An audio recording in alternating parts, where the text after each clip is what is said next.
All right, now we're going to do foundations. So the first thing I guess we're going to do is we'll throw in our isolated column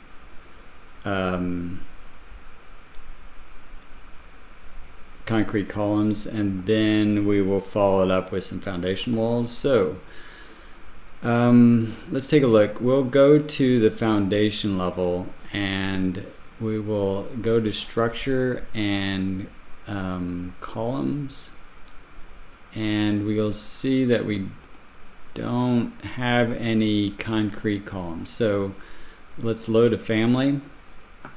Go scroll down to structural columns, concrete.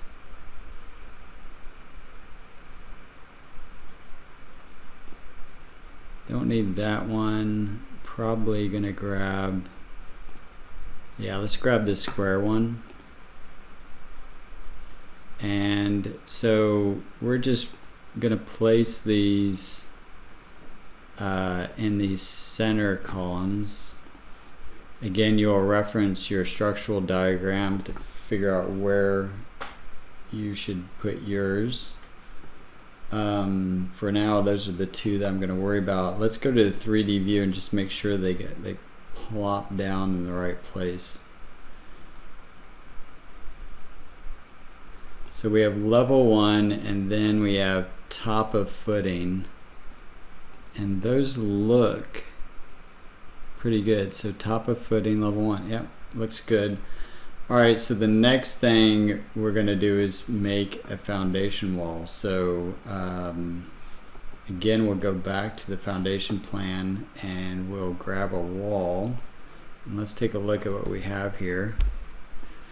We'll use the foundation 12-inch concrete wall, and we're going to just start placing it. Now, I see right off that I don't like what's happening. You can see that it's placing that wall not centered on the grid, but left of the grid. So let's just take a look at walls. So you have location lines, and right now we're at core. Well, let me exit out of that, and we'll see we're at core face exterior. So it was basically putting it on the exterior of the building.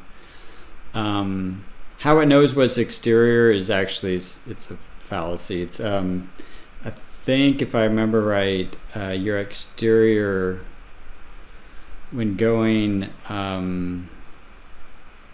going down, apparently it's on the left. If I was going up, let's just see what happens.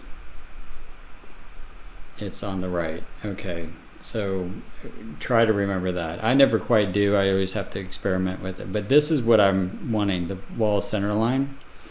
So then it will it'll be at the center of the places that I'm snapping to. So that is pretty good. Now we always again check your 3D view to make sure that it kind of placed it in the right location, because if you're not paying attention, which often I'll find myself kind of just being on the wrong plan and placing it. If I was on the level 1 and placing this, it would have put it on the wrong level. So you do want to make sure you're on the right view.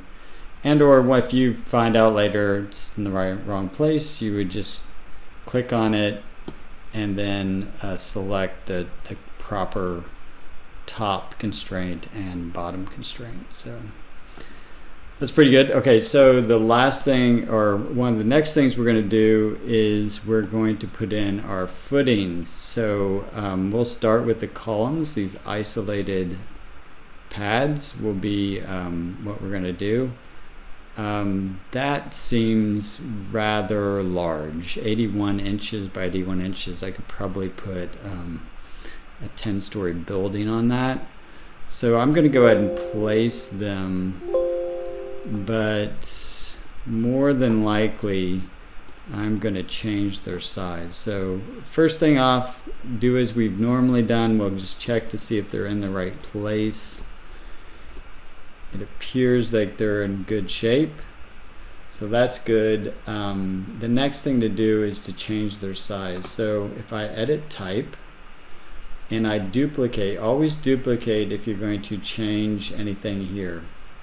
I mean, really down here, this is just the name, but down here, because essentially if you happen to have used that isolated pad somewhere else that actually wanted to be that size, you're going to have changed it everywhere. So it's always good practice. Duplicate. We're going to just make, let's say a 36 inch by 36 inch and probably, let's say, an 18 inch deep pad. Say OK. Nothing will have changed. That is just the name, okay? But it is good to change the name and make it correct. Then go down and let's change these values. So the thickness I'm going to want to be 18 inches.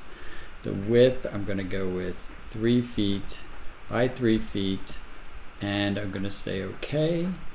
And we'll see that that changed there. And then if I select this one, I can just now I have a different value and I can change it there.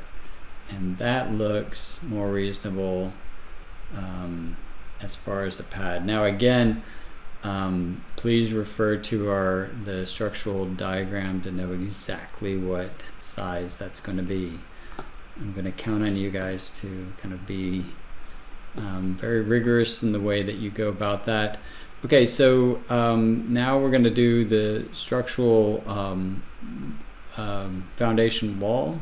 So this is 36 by 12 inch. That's probably pretty good. Yeah.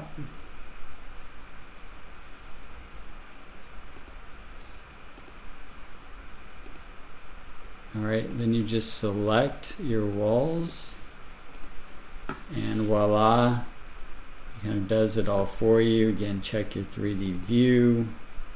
It looks like we're in pretty good shape. Simple. All right, that's it.